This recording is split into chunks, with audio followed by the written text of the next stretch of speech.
Thank you, Jagannath Sharan Prabhu. I'm sorry about my cold. This is, every year I get this gift when I come to the UK.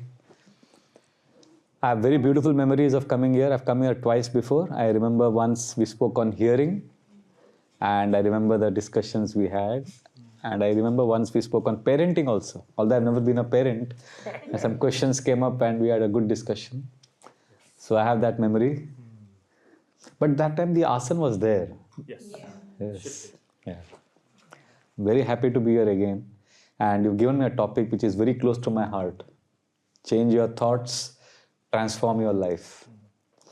And because I've gone through a lot of struggles myself, we are from the school of hard knocks, living in a monastery, cut off from the world, and then our struggles, our challenges, and then also because I journal every day, so I could gather all of those thoughts, and I'm going to share with you some things which have really helped me. So there are 4 principles which, if we can internalize, we'll see a dramatic transformation in our own lives. The spiritual landscape will completely change. And these 4 principles will help us work on our thoughts, the inner world. So I'll beseech your attention, and we'll also have some time for questions. So I'll share these 4 principles with you. Thank you. Om Ajnanatimirandhasya Jnananjana Shalakaya Chakshurunmilitam Yena Tasmai Shri Guruve Namah Mukam Karoti Vachalam Pangum Langayate Girim Yat Kripatamaham Mande Shri Guru Dinatarinam Paramananda Madhavam Sri Chaitanyam Ishwaram Namo Vishnu Padaya Krishna Presthaya Bhutale Bhakti Vedanta Swaminiti Namine Namaste Saraswate Deve Gauravani Pracharine Nirvishesha Shunyavadi Paschatya Deshatarine Vancha Kalpatarubhyascha Kripa Sindhubhya Evacha Patitanam Pavanebhyo Vaishnavebhyo Namo Namaha. Jai Sri Krishna Chaitanya Prabhu Nityananda Dvaita Gadadhar Shivasadi Gaura Bhakta Vrinda. Hare Krishna Krishna Krishna Hare Hare Hare Rama Rama Rama Hare Hare Hare Krishna Krishna Krishna Hare Hare Hare Rama Rama Rama Hare Hare Hare Krishna Krishna Hare Hare Hare Rama Rama Rama Hare Hare Yonta Pravishya Mama Vachamimam Prasuptan Sanjivayat Akila Shakti Dhara Swadhamna Anyamsha Hasta Charana Shravana Tvagadim Pranan Namo Bhagavate Purushaya Tubhyam Katanchana Smrite Yasmin Duskaram Sukaram Bhave Vismrite Viparitam Syat Sri Chaitanya Namamitam.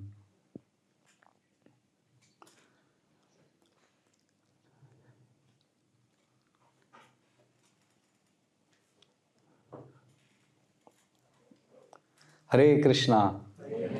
Thank you, Jagannath Sharan Prabhu, Brajnath Gopal Prabhu, and the entire team here for inviting me. Change your thoughts, transform your life. We can't change the world. We can't change things from happening to us. And to be very honest, we also can't change a lot in our own inner world. Because Bhagavad Gita, Krishna is called as Rishi Kesha. He is the controller of the mind and senses. So in the Bhakti tradition, we ultimately give ourselves completely to Krishna. Krishna, I love you. I surrender. Take charge of my mind. Take charge of my senses. Take charge of my intelligence. So ultimately, Krishna does all the inner work and the outer adjustments. But there is something we can do to show our sincerity to Krishna, that we want him to intervene in our lives. So in that mood, we try to take charge of our lives. So when I discuss these 4 principles, at some point of time you may think, okay, if I do these 4, yes, I'm in charge of my life. Well, in Bhakti Yoga, we are not yogis like the other paths. We are not here to control our mind. We don't want to be great mind controllers. We want to offer everything of ourselves to Krishna. It's a loving relationship. Even if my mind is not controlled, Krishna, I love you and this is what I have. Even if it's a wilted flower, even if I have nothing good to offer, but I'm yours. In that mood, we come to Krishna. But we can't be shameless. We can't be insincere. So we need to prove to Krishna that I'm trying my best in my own unique way. So there are 4 principles which I have seen when we practice, we experience all the wonderful promises made in the scriptures about Bhakti Yoga to be true. The first principle is, choose your thoughts, change your feelings. I'll repeat. You can choose your thoughts and then accordingly change your feelings. Often we think I'm helpless. I feel bad. I feel sad. We all go through different feelings, and in one day we go through all different feelings. Especially I've seen, it can be compared to seasons changing. Weather, like in England, it is very prominent. In one day, in 1 hour, you can see many seasons change. It's hot, it's cold, it's sunny, it's raining. I go for a morning walk. I go for a walk everywhere I travel. But only in England I have a unique way of going for a morning walk. I walk with an umbrella, with a cap, with a raincoat cap, and also with a woolen cap. Because I don't know when the sun would come up, when it would rain. Anyway, so the seasons change. Similarly, our moods change. And many times we think I'm helpless. Yes, to a certain extent, they just come. But by practice, and by choosing certain thoughts, we can change our feelings over a period of time.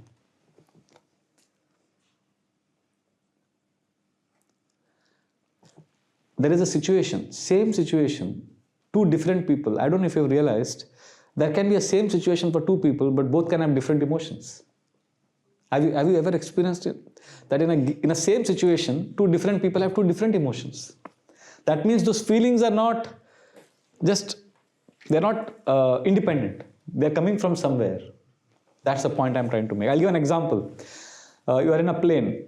The pilot announces, ladies and gentlemen, the engine has failed.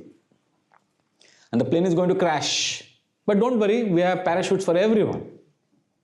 We'll all land safely. You all will be given a parachute. What will happen? Some passengers would panic. But there are some passengers, they could be excited. Yeah, they may have always wanted to use a parachute. So you will see, he's happy and she's sad, or she is happy. You don't know what has happened. It's not the external situation. It's something is happening here. So let us at least understand this. First principle is to understand that if I choose my own thoughts, I can change my feelings in the long run. Of course, I have to repeat again and again, because we are Bhakti Yogis. We can change our feelings if Krishna desires. Because Krishna is our loving Lord. We don't want to be like controlling our thoughts and feelings and become a great yogi. We want to serve Krishna. We want to please Krishna. We want to love Krishna. And so that I can serve Krishna better, I want to control my thoughts. I want to control my feelings. Okay, so I'll give an example. I have many examples for this.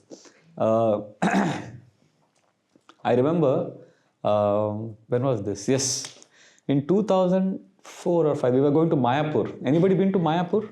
Dham, holy place? Okay, thank you. So from London, I know you will take a flight to Kolkata, then you will take a taxi. But in Mumbai, we go from our temple by a temple bus to the railway station, and then we take a 36-hour train during those days. And so we left the temple in 2 buses, all the brahmacharis, And the one bus reached the station, the other bus got stuck in traffic. And the train was leaving. And I was in charge of the brahmachari group. And I was in anxiety because the tickets were with the devotee was in the other bus. And I had all kartals and mridangas with me, but the tickets were with him.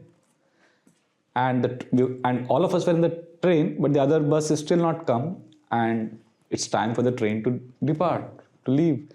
And we had those days not the smartphones we have now, we had the small phones.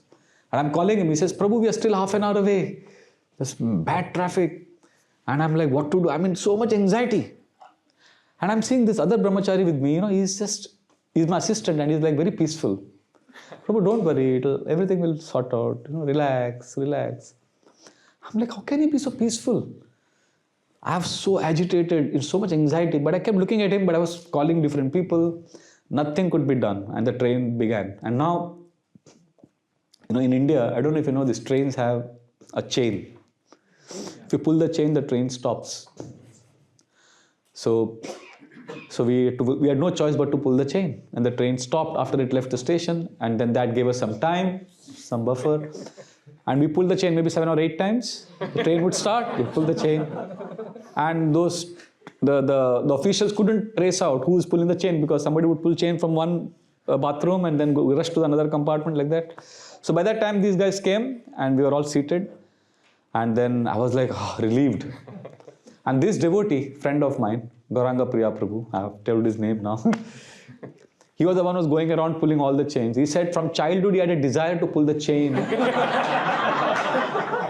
and he knew that there is a fine and there is some imprisonment and all of that. And he said, I could never pull the chain in my life. And now for Krishna, I had a chance to do it. And that's why he was excited. He was hoping they'll get late so that he could pull the chain. And then I realized he is happy and I'm not happy in the same situation. Because we had different thoughts, so we felt differently. So our feelings depend on our thoughts. So if we constantly keep telling ourselves, Krishna loves me, Krishna, I love Krishna, Krishna is a well-wisher. If we keep meditating on, we'll discuss now in the next 3 principles how to do that. But the first is this premise that if I work on my thoughts, I can change my feelings. Maybe not immediately, because of conditions take time, but it helps, it works. And I've seen devotees, when I said choose your thoughts, change your feelings, that's a very important word here, choose. Because we have to make a choice. Sometimes we seek after truth. I don't know if you've seen this, I want to know the truth. I'll tell you honestly, there's a limitation to know the truth in material world. Sometimes you have to choose your truth. It's exasperating. If you come to India, Indians will convince you what's happening in the border, who is guilty. And if you read Pakistani newspapers, and you will see their own theory. So you ultimately have to choose a reality. You can't really search for truth. It's crazy. Similarly, in our inner world, I've seen, ultimately you have to choose the truth. You can't say, no, I want complete proof that Krishna loves me. No, you have to choose a certain truth. I remember I was rushing to the Mangalarati in the morning at 5 a.m. So as I was rushing in the morning, I saw one new brahmachari, young brahmachari. He was putting on his tilak and was getting ready for Mangalarati. And he was singing Hare Krishna very exuberantly. Hare Krishna, he was like loud pitch and early morning 5. And I was running to the temple hall, but I stopped. I just kept looking at him. I was so touched to see that innocent, pure attraction to Krishna early morning. And then I looked at the buildings nearby. Everybody's fast asleep. And I was just, wow. And just then my friend, my colleague, who joined the ashram with me. So as we get older, we become experts. We think we know the whole world and we become cynical and we are smart. Simple things don't impress us anymore. So one of my very close friends, I won't tell you his name, he came and patted me. He said, Vraja Bihari, what are you doing? Why are you standing here? I said, just look at him. I said, so what? Just look at his innocence, just look at his joy. He's relishing Harinam so much. Hare Krishna is so attractive. Look at his faith, look at his purity. Wow. And he just shrugged me. I said, come on. Why he's singing so happily? I said, because he loves Krishna. Look at him. I told him, look at all the buildings there, people are all fast asleep. Early morning, 5 o'clock, where do you see somebody singing glories of Krishna so happily? This is the faith I needed in Krishna. And he kept cynically, just brushing it. He said, you have no idea what has happened. I'll tell you what has happened. This guy, I know him very well. Last 2 weeks, he's been suffering from extreme constipation. And last night, I gave him a super laxative. And his whole system got flushed out. He's like feeling light and relaxed. So he's singing happily. It's not love of Krishna. It's that his stomach is clear. Now, I looked at him, I said, oh. Now I had a choice, right? Now who is right? He could be right. But I could also be right. So, in these cases, it all depends on your choice. So I chose. I said, Prabhu, I choose my version of the truth. I refuse to accept your version. Leave me alone. He said, but my version will keep haunting you. And he left. That's how, cynical negativity, we are attracted more than positive. But if you want to be a happy spiritualist, you need to choose. You need to choose a certain reality. I'm not saying be unrealistic. I'm not saying be naive. See, don't get me wrong. Don't go to the other extreme. Sometimes people are like, they go to the other extreme. All's well, everything is wonderful, and you're in the middle of a big mess. That's called in psychology spiritual bypass. Like it's a psychological condition, disease. Instead of addressing our deep emotional issues, we try to bypass them through some spiritual practices. That's not what we are talking about. We are talking about there are some spiritual realities. If you pause, connect to Krishna, you will experience them. You will connect with them. So we need to at least accept that we need to choose a reality on many occasions. Is this clear? Choose your thoughts and change your feelings. And you'll see life becomes wonderful. And I was very humbled once upon a time. I want to share this incident. I was a yatra in charge. Anybody been to Vrindavan here? Wow, so many of you. You done Govardhan Parikrama? Yes? So in 2007, I was in charge of a yatra and I had a bus. And I had to take a lot of young boys on Govardhan Parikrama. So I booked a bus and I told the driver, you're coming at 4:30 in the morning. You have to drop us at Kusum Sarovar by 5:30. We are starting the Parikrama at 5:30 sharp and we'll complete by 10:30.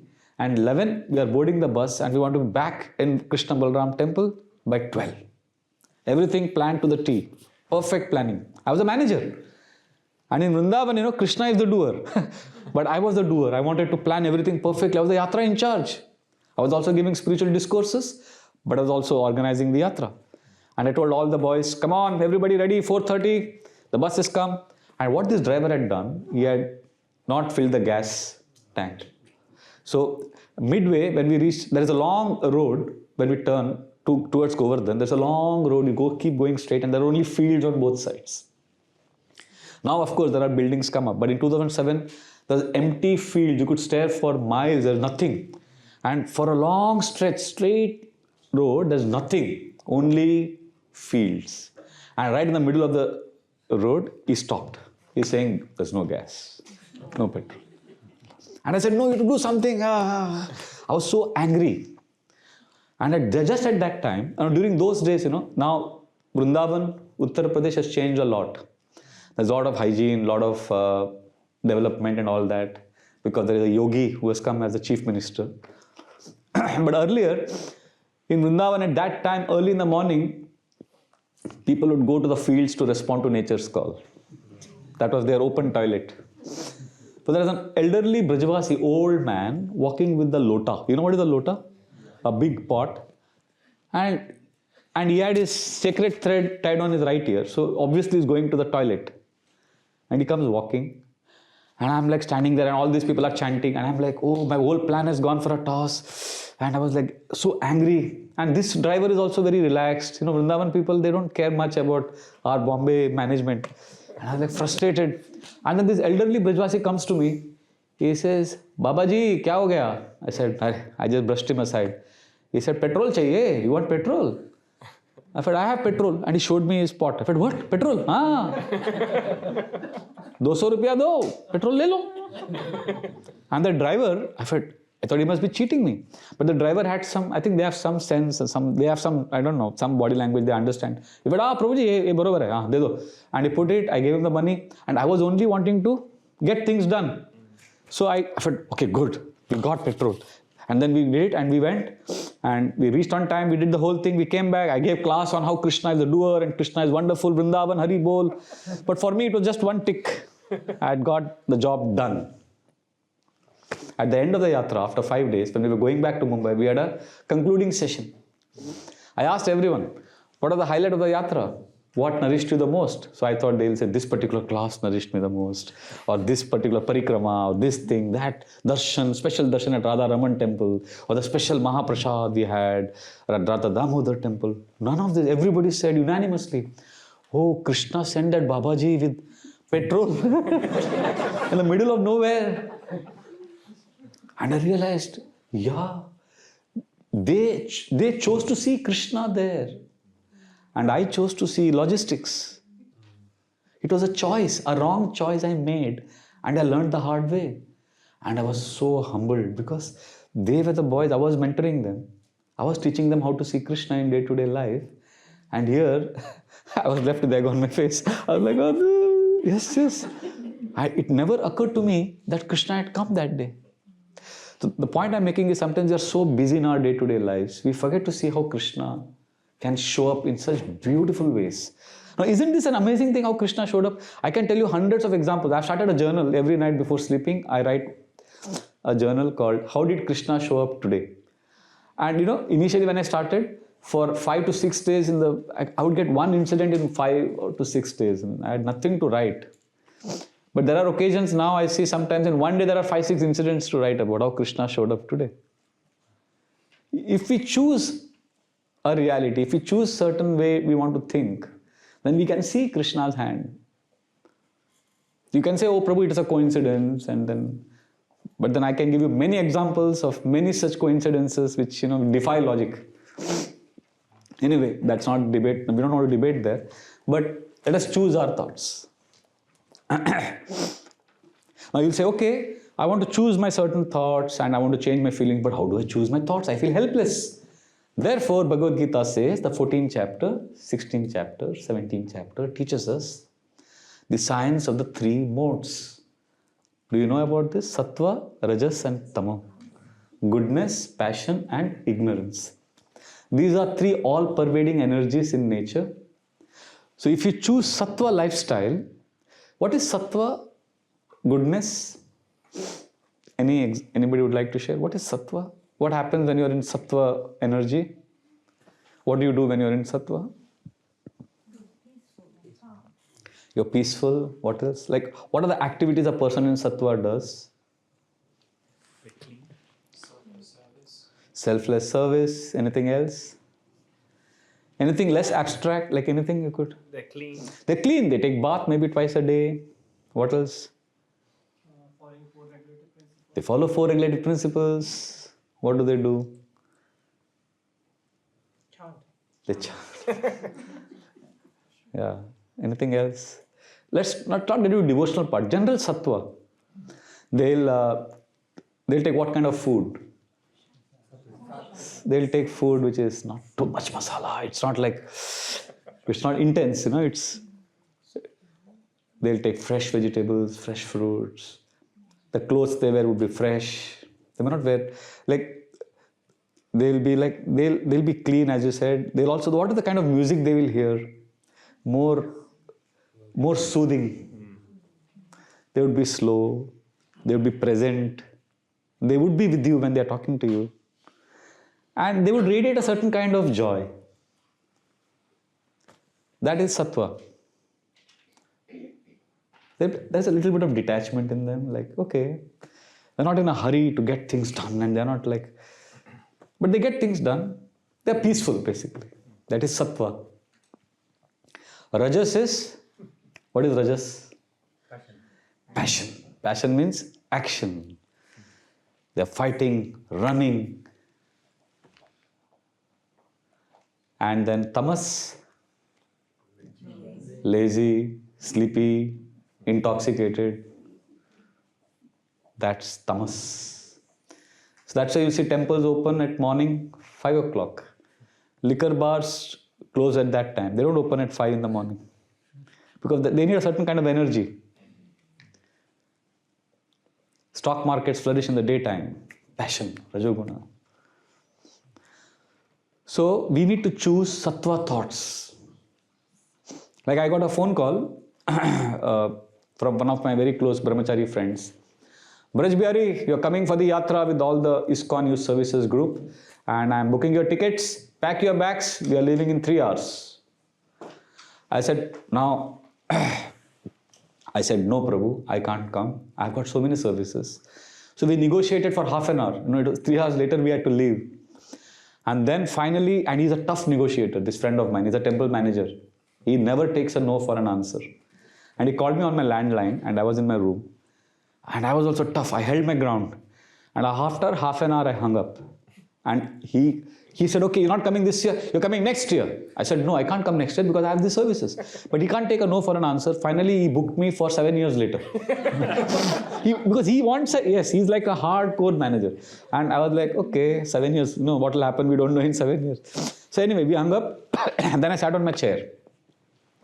I'm giving a practical case study. This was 35 minutes I had spent with the man, talking, negotiating. Now I'm alone in my chair. I have 3 thought choices. I have 3 thought choices. First, tamasic thought choice. Nobody loves me. He also doesn't love me. He calls me only when he has work. Only when he wants me to do something for the yatra, he calls me. Otherwise, when has he called me? And half an hour he's talking to me. He could have told me at least once in the last 1 week that he loves me. Or he could have given me some Mahaprasad. I had a choice. And what would happen if I'd chosen these thoughts? What would I feel? What feelings would rise in my heart? Insecurity. Anything else? Envy. Anger. Sadness. Melancholy would creep in because I'm allowing tamasic thoughts to rise in my heart. But I didn't choose the tamasic thoughts. I could see I had a choice. But I said, no, sorry, no tamas now. I need tamas when I'm at 10 o'clock when I want to sleep. I just switch off all the lights and I pray to Krishna and then allow darkness to get in, ignorance to get in so that I can go off to sleep. But at that point of time I said, no tamasic thoughts. Then I had another choice. Rajasic thoughts. I could say, aha, now he knows my value. I am somebody very important. I am indispensable for this community. Now he has realized my worth. At last he had to beg from me. Aha, I am so good.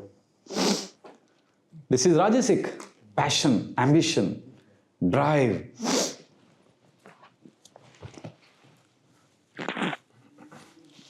Are you able to get what I am saying? This is common day-to-day affair, right? All of you are also going through this. So, but on that evening, I refused to choose Rajasic thoughts. I said no to Rajasic thoughts. Because if I had chosen those thoughts, what would happen in my heart? What feelings would rise? Superiority complex. False pride. I am the best. I am the greatest. I am the senior. I should be the in charge. That evening, I chose sattva thoughts. What are sattva thoughts? Oh, he's so kind. I still have some value in this community. I still can be of some service. Unfortunately, I can't do this service now because I'm already having other responsibilities. But I'm so grateful that he remembered me and he's insisting I come for this. That means I am capable. I am worthy. I'm so grateful that somebody is considering me still worthy for this service. I chose these thoughts, and what kind of feelings I had? Abundance. I felt everybody is nice, everything is good. I am good. Krishna is nice. So the feelings change the way we choose our thoughts. Now I given a very graphic example, but it may be a little more subtler. But as we practice awareness, we will be able to understand that the kind of thoughts I'm choosing is affecting my feelings. So this is the first principle I wanted to share with you. The 4 principles are, first one is, choose your thoughts, change your feelings. Second one,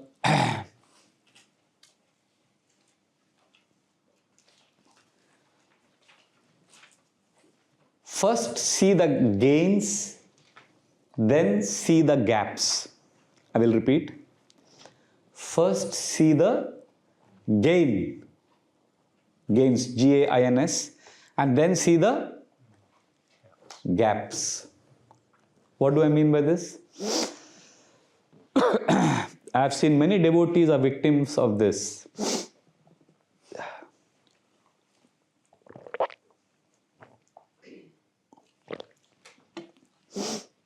Oh, I have to do so much. I am so inadequate. I have to progress in bhakti. Anybody feels like that sometimes? I'm not chanting well. I'm not a good devotee. I've got such a long way to go. I'm not a good mother. I'm not a good child. I'm not doing well in studies. I'm not working well. I'm not earning enough. Many of us, in fact, I would say almost all of us, suffer from inadequacy feelings all the time. Because we constantly see the gaps in our lives. I'll tell you a classic example. You get up in the morning, first thing, oh, it's late. I woke up late. I got so many things to do. And I didn't get enough sleep. So a gap starts. I didn't get enough rest. I've got so many things to do. I have less time. And that's why whole day we are running after filling gaps. For morning to night. And night also when you go to sleep, oh, I couldn't fill these gaps. Next day morning we are running to fill the gaps. And you know what happens because of this? Any guesses? If you're only in this is called gap consciousness. Always seeing what I have not achieved. If you're always in the gap consciousness, what do you think is the fallout of this? Can anyone guess? Okay, now did you understand what is gap consciousness? I haven't done enough, I'm not doing this, we don't have enough money, I have to do this, I have not done this. All the time thinking of the gaps. Health, weight, everything. Money, relationships. There is gap in my life from morning to night. So if you are always in the gap consciousness, what will happen? Self-doubt. Self-doubt, yes. And what else? Depression, what else? No self. So I think all of them are similar points. Loneliness also is all connected, but I'm looking for something very serious that would happen. Yeah, yes. Rejection. Mental health crisis. Sorry? It can become acute mental health. It can become acute, you can get depressed, but practically what would happen in your life? Procrastination. Procrastination? How? You would get frustrated and then maybe, yeah, you get frustrated and then you don't do what you're supposed to do. And that's possible. But one of the most sinister fallouts of this gap consciousness, that even when you get what you're looking for, because you've been conditioned to be in the gap consciousness, you'll immediately create another gap. Never satisfied. Like, one devotee, Grahastha, told me this. He said, Prabhu, whole week I'm like filling gaps. I have to do this, I have to do that. And I'm telling myself, but no problem. Sunday I'm going to go to temple, Radha Gopinath Mandir. I'm going to attend the Guru Puja, the morning Bhagavatam class. And I'll feel shelter, I'll feel happy. That's homecoming for me on Sunday morning. But Prabhu, when I come on Sunday and I'm sitting in the Bhagavatam class, my mind is only planning the next day's events. And I'm analyzing what happened in the previous week. And I told him that's because you've been in the gap throughout the week, and here your mind is conditioned to always be in the gap. This is the biggest disadvantage of being in gap consciousness, that you'll never learn to celebrate the present moment, and you'll never celebrate the gifts that you're getting. So what is the second principle I'm speaking about? First, see the gains. First, see the gains, then the gaps. So how does it practically translate? You will say, okay, Prabhu, I will see only the gains. Okay, I got this, I'm happy, I'm abundant, I'm good, I'm worthy. Prabhu, but if I do that, I'll become complacent, I'll become lazy. Isn't that a worry? If I keep looking at the gains, isn't it? But what did I say? First see the gains. I didn't say don't see the gaps. So I'll tell you how it works. At night before sleeping, I have my sadhana card, my tracking. I track my spiritual activities before sleeping. I've got some things I need to do every day and some things I meditate upon. So first I write down the gains of the day. I did this, great. All the good things I did today. So sometimes there are 10, sometimes there are 15, something that is meaningful for me. And when I'm in that gain space, yes, I have gained. I have done something. I've come closer to Krishna today. And then I go to sleep in this mood that I have come somewhere close to Krishna today. And next morning I get up and what is the first thing I do? No, I again see the gains. This is what I did yesterday. I have come closer to Krishna. Thank you, Krishna. That's the third topic. We'll come to it later, gratitude. But first see the gains. And then, yes, now I've achieved so much. Now what are the gaps? What are the things I need to do today? So morning when I see the gaps, I'm motivated to work hard for the rest of the day to fill the gaps. But before retiring, if you see the gaps at night before sleeping, what will happen? That enters the subconscious mind and you sleep with gaps and you're miserable. Because see, I'll tell you it's like this. Krishna, let us figuratively see like this. Krishna is here. Look at my left hand. Krishna is here and we have come here in ISKCON and we are told, come to Krishna, jump, catch Krishna, lotus feet, call out to Krishna. That's what we are told. And we're jumping, we're going forward. But even after years, I may say decades, you may say, oh, Krishna is very far. I don't know if you have gone to Badrinath, Himalayan mountains.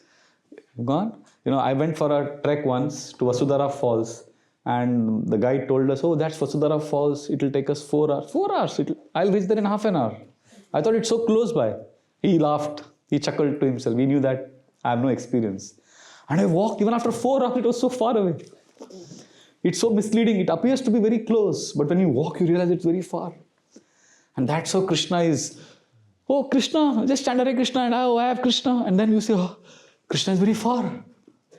And we keep looking at the gaps. Oh, Krishna is so far. Krishna is so far. And then what happens? Devotees get discouraged, frustrated, as all of you said. And then we look down to the world we left behind to come to Krishna. And then we go back to that world. Because at least there we got something.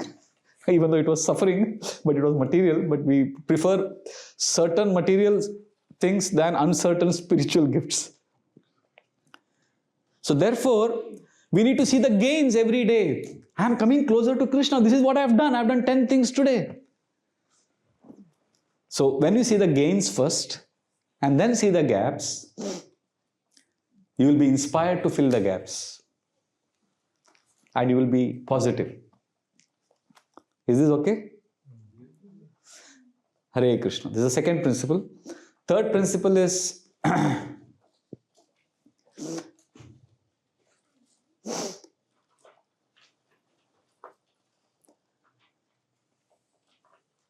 practice specific, fresh, and why gratitude.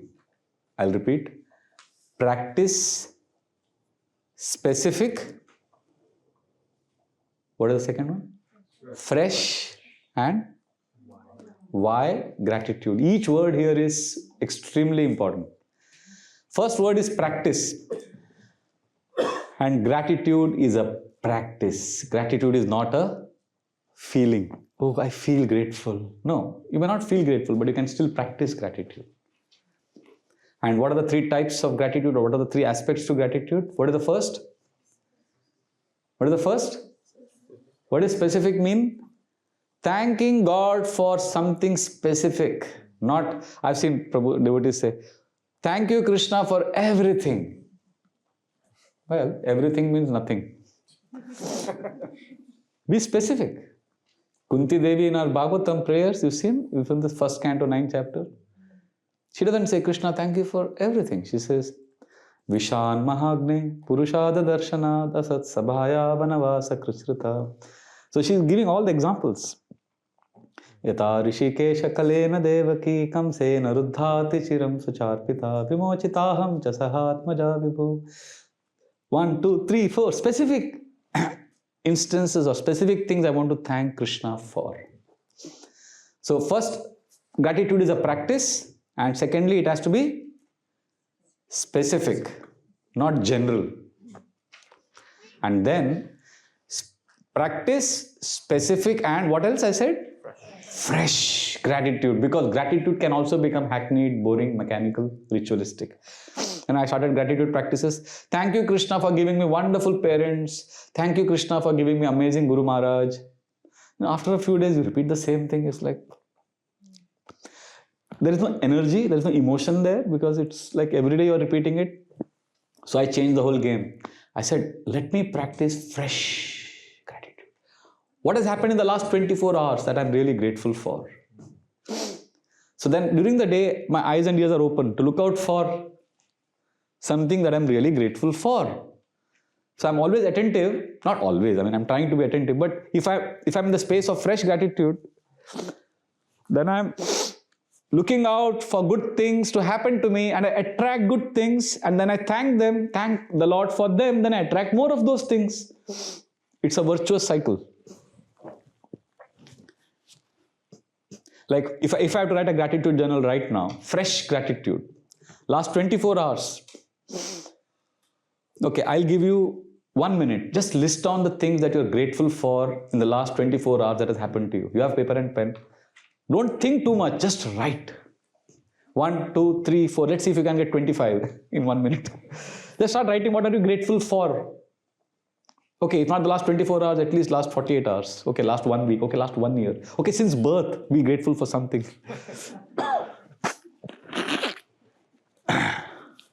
Start, don't stop. Please keep writing. Don't think. What are you thankful to Krishna for?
Even if it's not fresh, it's okay. Just something you can thank Krishna for. Just something, anything. It could be something that has happened to 25 years ago. It's okay. The important principle is gratitude.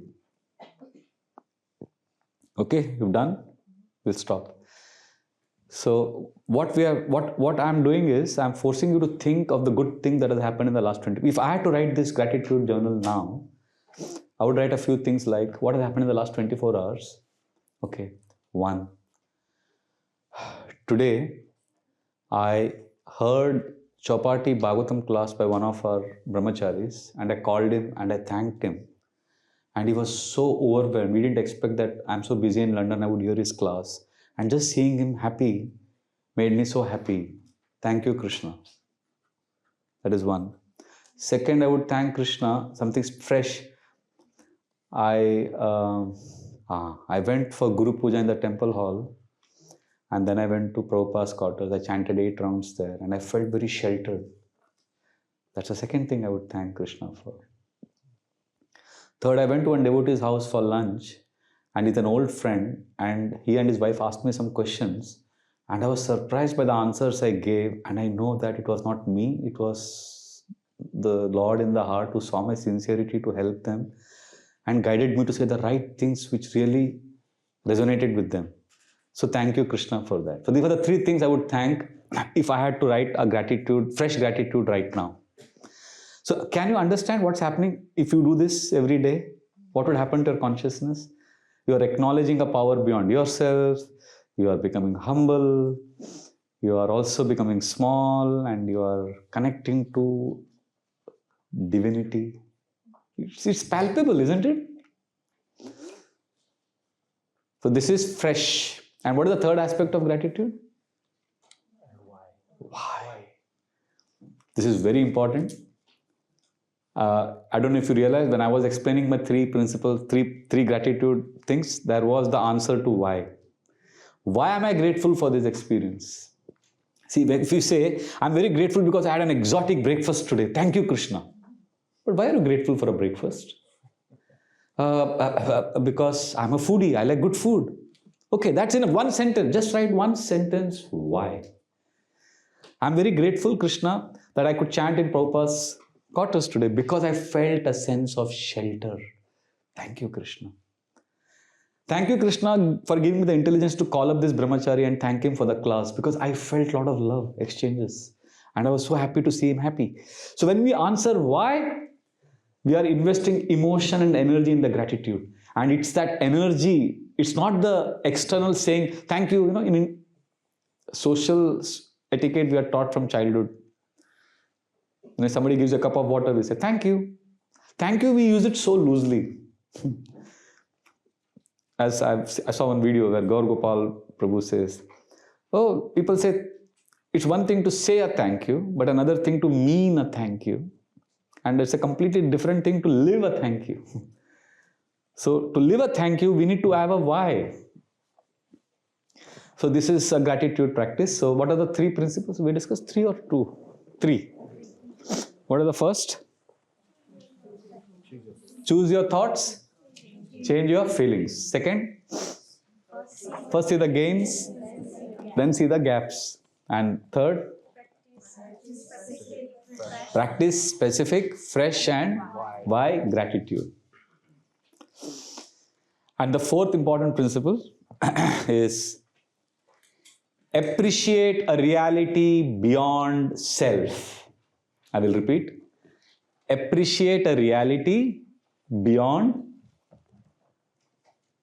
self.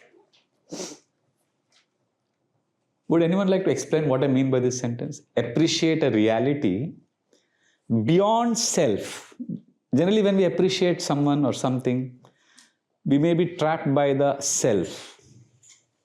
Like, he's such a nice devotee, you know, he helped me so much, he's so good. That's nice. That's nice, you're appreciating someone. But imagine you didn't exist on this planet. And you have to, like, you're seeing from above. And you have to speak something good about someone.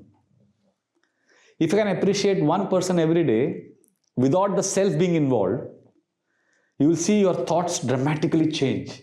You see a reality beyond ourselves. Right now we are trapped by our own world. My family, my friends, my head, and me, mine, I. These are the 3 most important words in our dictionary. It's all about I, me, and mine. But what if I didn't exist? Can I see goodness around me?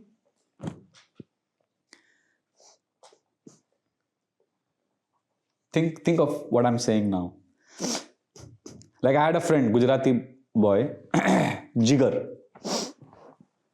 It's a common Gujarati name. So in Mumbai, during COVID, so I'll tell you, there were 3 rounds how I practice appreciation. It's very powerful. First round is you just appreciate a person for what he means to you. Like, oh, Jigar is so good, you know. Now just observe what I'm saying. Jigar is so good. During COVID, I was so stuck with my mom, and my mom was so sick and I had to stay in my hometown. And he dropped everything and he came over and he helped me take care of the house. He would cook for me and he would run to the hospital, get medicines. He did so much for me. He's such a kind and loving person. I'm so connected to him. I'm so grateful to him. He's such a beautiful, wonderful person. He never criticizes anyone and he's always been there for me. Time is over. You know what I've done? I've appreciated him. I've thanked him, but it was all about me. So it's good. See, we are not impersonalists. We don't want to be not thanking someone just because it's about, we want to appreciate someone because of what that person means to me. But now let's go to the second round, where I appreciate him as if I didn't exist in this world.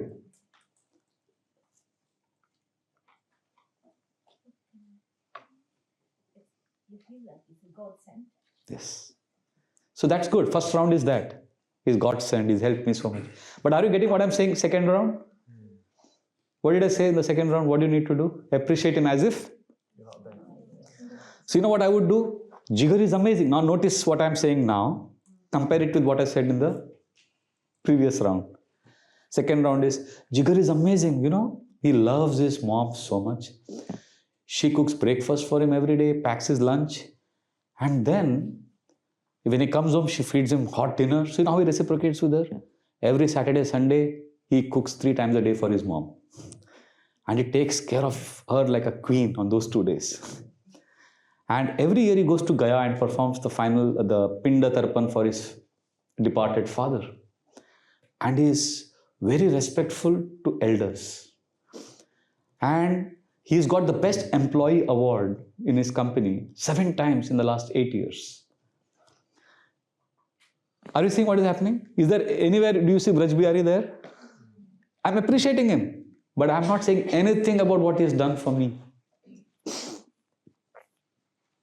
That means I am making a big statement.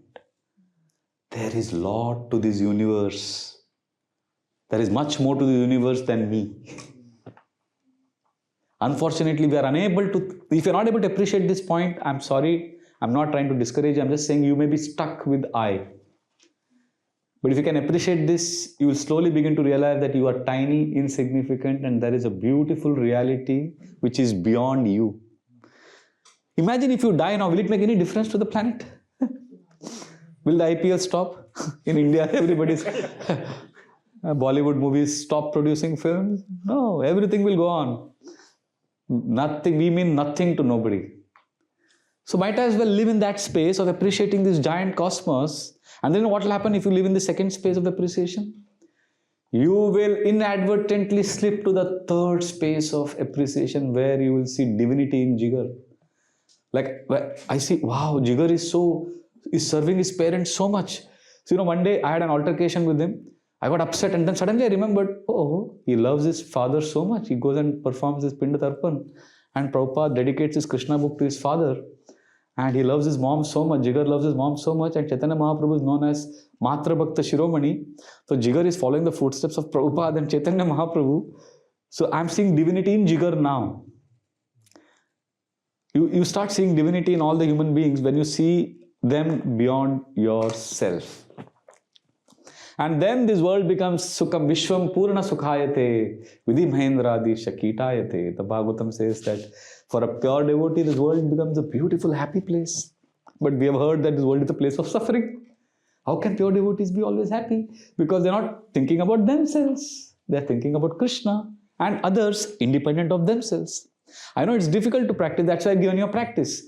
I'll give a classic example. Today, I want to show you this. If you're interested, I can show you, but I can't forward this to you. So today, I was having a lot of body pain in the morning. This was the 3rd consecutive day I had fever, and I was trying to avoid antibiotics and all of that because, those crazy brahmachari habits that die hard. But then I had to give up. I had to surrender. So then I called a doctor friend of mine, and he said he's on the way. But I was irritable and running nose, fever, and I knew I'm sinking now. That's how you sink into a negative loop. Then I said, okay, wait. I need to practice the 4th principle. Appreciate a reality beyond self. And you know what I did? I took my laptop. I started typing. And then, of course, I transferred it to my WhatsApp so I can show it to you later. I wrote 2,500 words, more than 2,500 words on one devotee from the Bhaktivedanta manor. I just glorified him on my laptop. He doesn't know that I've done that. And he's done so much. I know about him. I've been coming here for 20 years now. So, and then when I finished, it was like a big release. And also I started feeling better. And then I read what I wrote. I was like, wow, there's so many good qualities. And none of this, there was no Vraja Bihari there anywhere. I was accessing a reality beyond myself. And when I wrote that, I think I am feeling more happy. And then what I did, I shared it with some of my friends in Mumbai. I didn't share it with some of the people I know in London because I didn't know what they will think about him. I don't want them to become insecure or envious. That's complicated sometimes, devotees. So I just shared it with Mumbai friends who don't know him. But I've written his name and everything, and then I got so many messages from Mumbai devotees saying, I have a group, I sent it to all of them. And they're like, Prabhu, what an amazing story, what an amazing devotee. And I saw the energy. Everybody's talking about somebody else. There is no I there.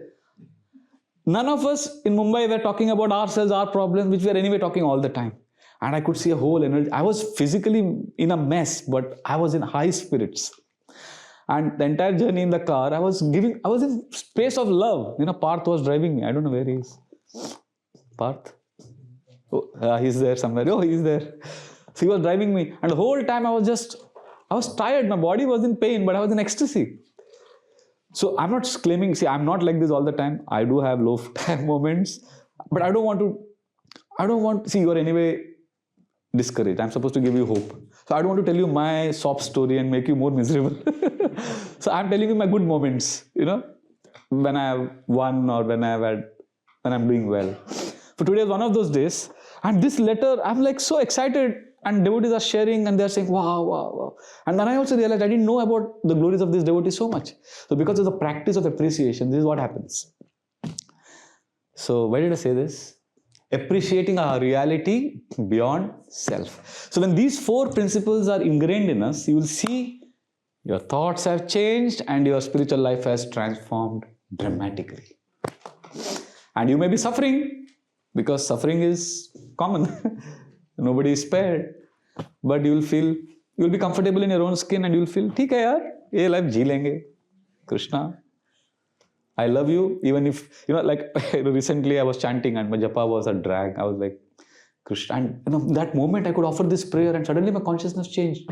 Krishna, today's japa is so boring, but I will prove to you my sincerity by not getting up and completing my 4 remaining rounds.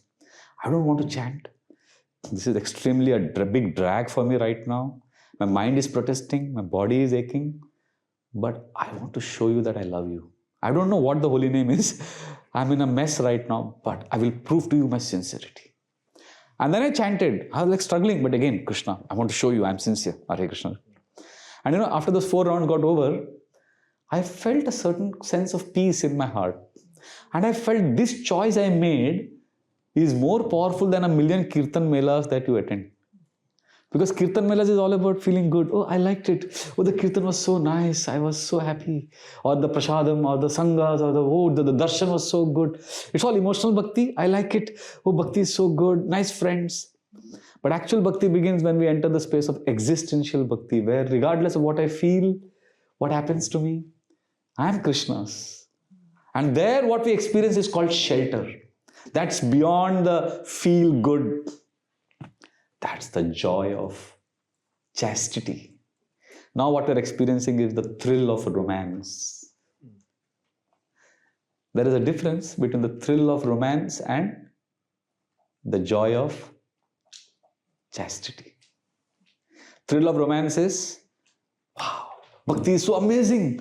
Oh, I love this. I love the kirtan. I love this. I love the sanghas. I love the retreats. I love the programs. Wow, I'm so good. Joy of chastity is like, well, I'm not happy today, but Krishna, I'm yours. I won't leave you, Krishna. So if you can come there, then life becomes wonderful. There is a difference between the fireworks that we see on Diwali and that quiet flame that burns in traditional Indian temples for centuries. You've seen? In some temples, this flame is burning all the time. So, ISKCON promises you a state of existence beyond happiness.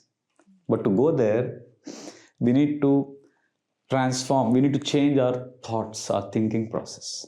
So these are the 4 principles. I'll quickly summarize. What is the first? Change your thoughts. Change your thoughts. Choose your thoughts. Change your feelings. What is the second? First see gains, then see gaps. Third, practice specific, fresh, and why gratitude. And fourth, appreciate a reality beyond the self. Thank you very much. Hare Krishna.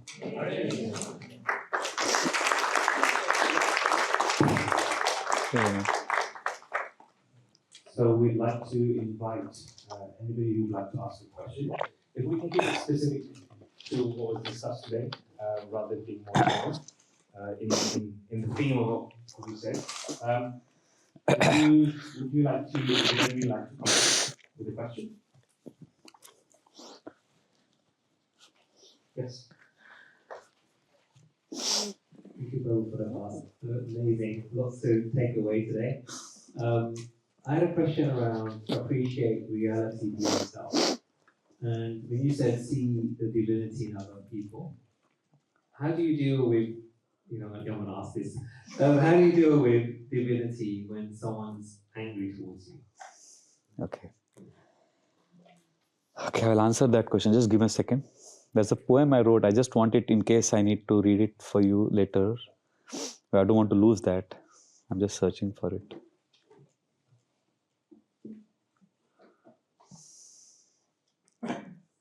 Okay, I lost it. So you're saying, how do I see divinity? Or how do I see divinity when somebody is angry with you? Okay. So there are 2 things here. There are some things we can do, some things we can control, right? And some things we can't control. All of you know this? Some things you can do well, some things you can't do. So can you see divinity and appreciate those who are not angry with you? Can you do that? Yes. If you can do that consistently, then Krishna will give you the intelligence to see divinity in those who make you angry. We need to work on what we can do. I've seen that when we present Krishna consciousness or some hopeful strategies to make our lives better, many of us, because of our past conditioning, our attention goes to something that's difficult. We immediately catch that which is impossible. That's the trick of the mind. Mind says, oh, this is not going to work. Because how can you thank someone who's angry with you? So I tell them, leave it to Krishna. Forget him. Don't thank him. Don't see divinity in a person who makes you angry. Just ignore him. Right? Just thank Krishna. So that's why I say you can't be grateful for everything, but you can be grateful at every moment. You can't be grateful for everything that happens in your life. But you can be grateful at every moment for something else. Maybe.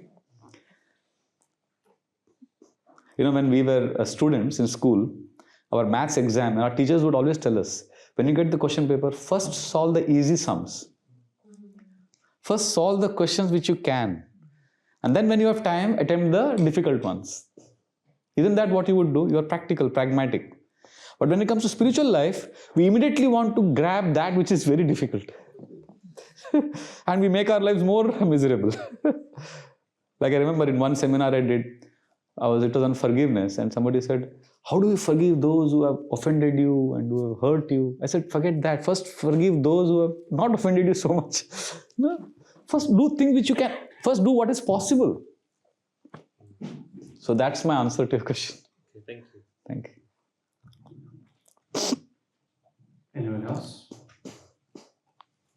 I have a question. You told us about your stories when the train was delayed and there was no petrol and things on. So if you were in that situation now, how do you think you would react? Because at that time, you had anxiety, there was all different emotions. So now, further along in your evolved state, so then would you then think, well, this is Krishna's doing and I will just accept it? Or do you think you'd still have that anxiety? I would have that anxiety because I'm human, I'm fallible. But I think my strength is my ability to come back to Krishna. I may not be able to choose Krishna always, but I think I can come back to Krishna. Like in a provocative situation, I may miss to choose Krishna. But later on, when the crisis has passed, I can come back to Krishna. Do you see the difference? But isn't that crisis when you need Krishna the most? Yes, but in Rupa Goswami explains in our Nectar of Devotion, which is the Bhakti Rasamrita Sindhu, he says that when a person is in danger, life is threatened, and we are supposed to call out Krishna. Like I remember recently somewhere in the car, we had a narrow escape. I think we came from the Dharam road out of the manor, and one car went past us. It was such a close shave. By a whisker we missed, and I said, Krishna! So that was good. Krishna came out of my mouth. But sometimes it could be, Mummy! So Rupa Goswami says, if you call out your mom's name, or if you call out some, something material, or whatever. So Rupa Goswami says, if you've been a practicing devotee, that non-Krishna call will also be considered as Krishna conscious call, because you were in a life-threatening situation and it was beyond your ability to make a choice.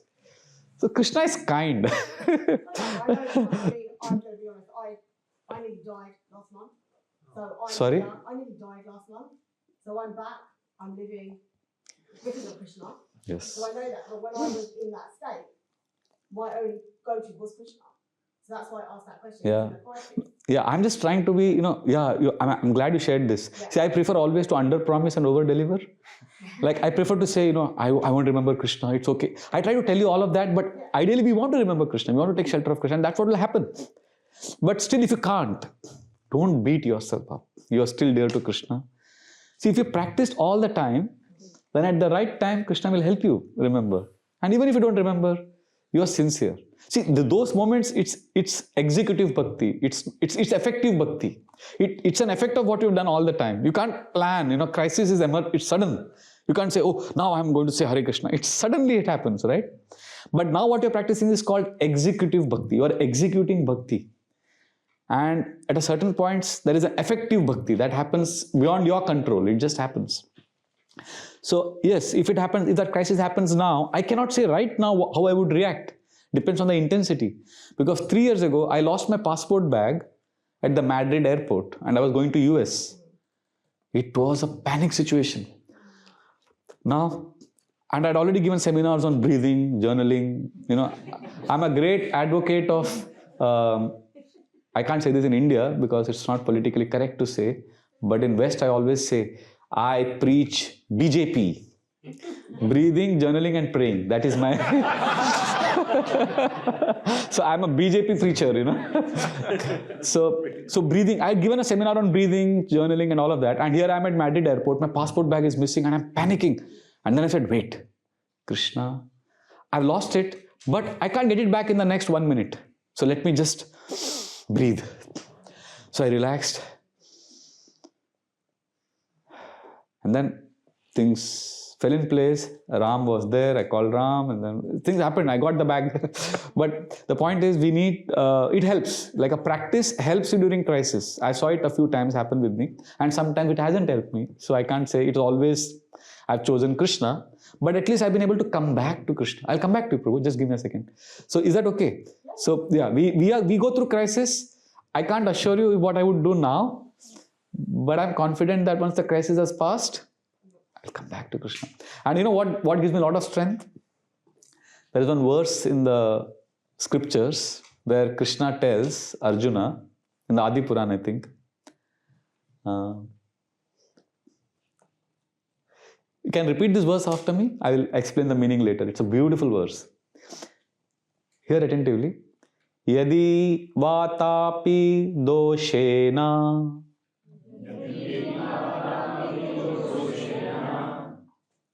mad bhakta mam nachasmaret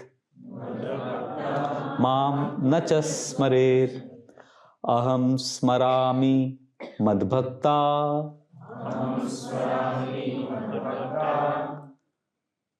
tepi yanti param gatim. Did anyone understand what the verse is? You understood? Can you tell me what it is? Try. I'm just guessing. Guess. That, at the time of crisis, my bhakt can't remember me, I will make sure that. Yes.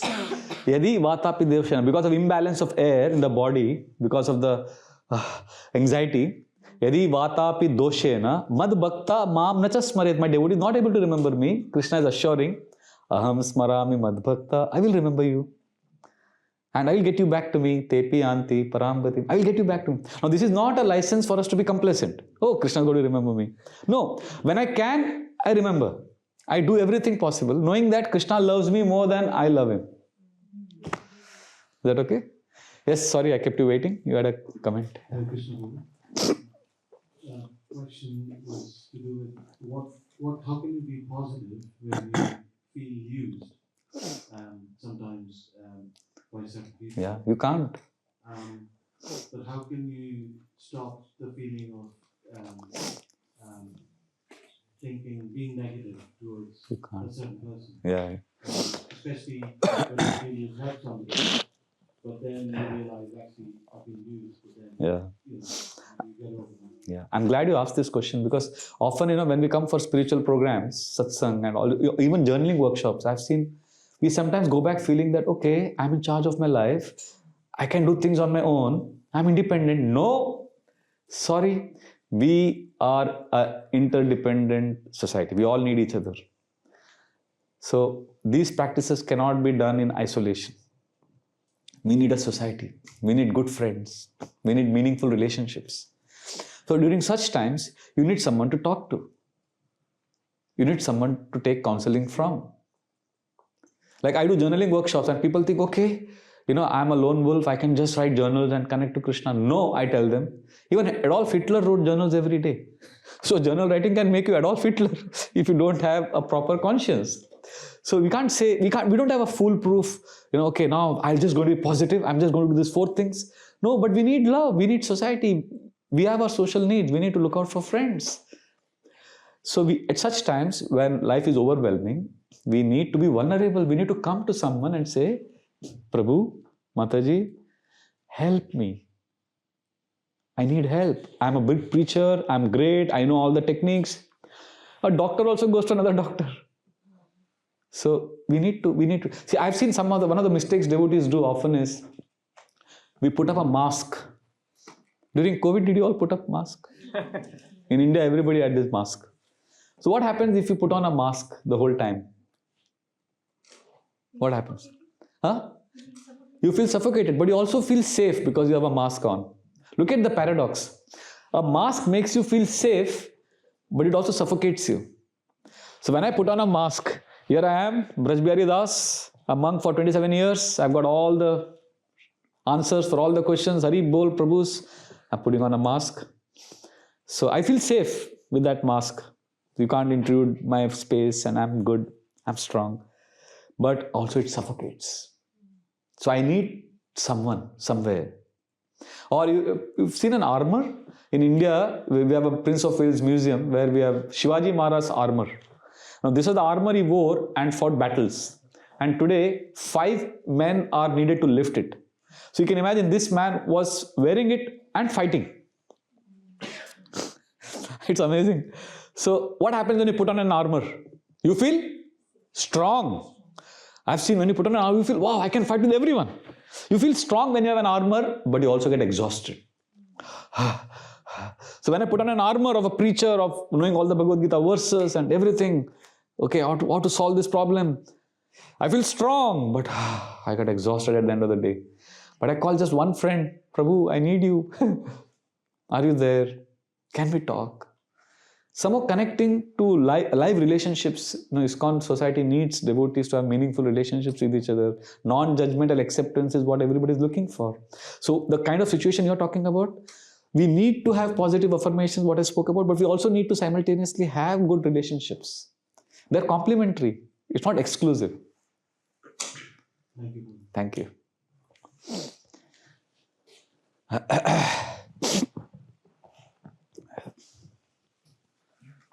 Anybody else would like to ask a question?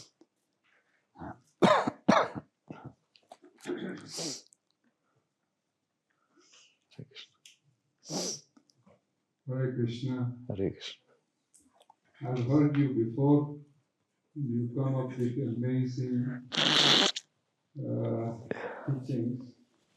I don't know how you pack it in. I practice simple habits.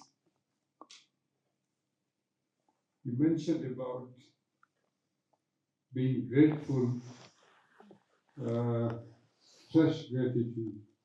See, by nature, say I am used to appreciate or be grateful to Krishna for, say, same thing, what you do every day.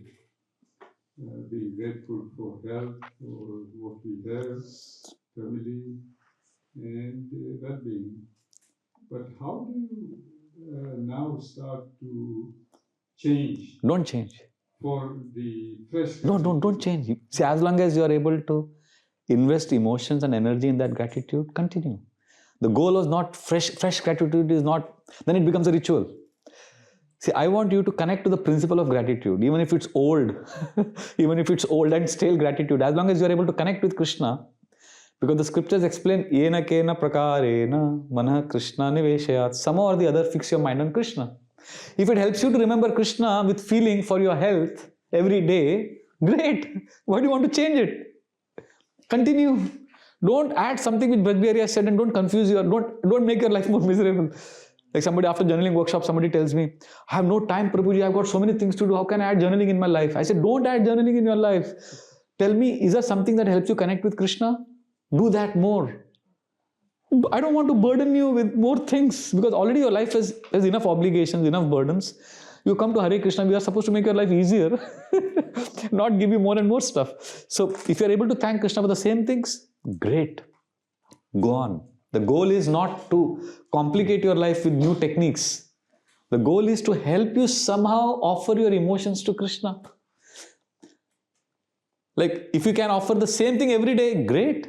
Krishna, thank you for giving me a wonderful family. If you're feeling connected to Krishna, do that. Well, thanks for that. I think I add whatever happens, sometimes wrong things, even sometimes say if you have a disagreement at home or with family or somebody, I consider it's so good for me. Thank you. Whatever is Krishna trying to teach me, Beautiful. it's good for me. You're evolved, you're able to appreciate. Thank you. Thank you. I'm very grateful to you for sharing this.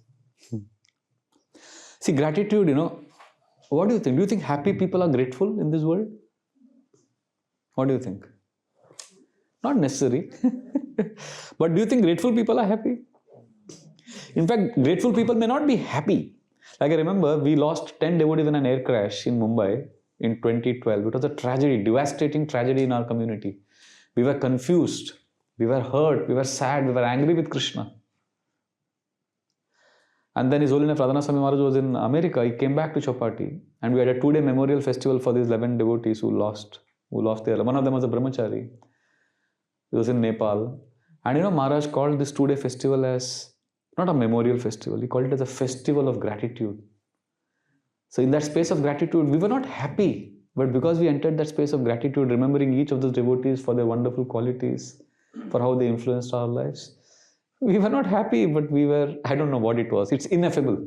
See, we can express and explain what happens in our mind, intelligence and ego, but there is something beyond the mind, intelligence and ego. And if we can explain it in words, that means it's also material. It has to be beyond matter. There is a sense of shelter that you experience which is beyond words.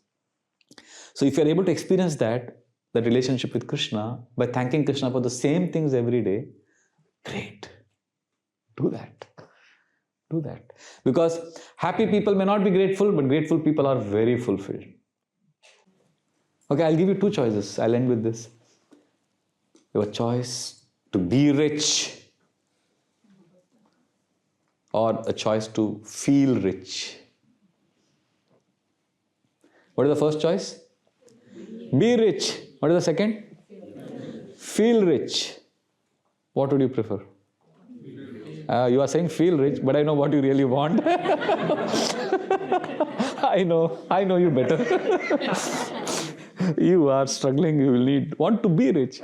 But there's an advantage of feeling rich over being rich. What is the best advantage? You don't have to worry about paying taxes. No anxiety. But yeah, honestly, if you carefully analyze, feeling rich is a much more fulfilling experience than being rich. And gratitude practices makes you feel rich.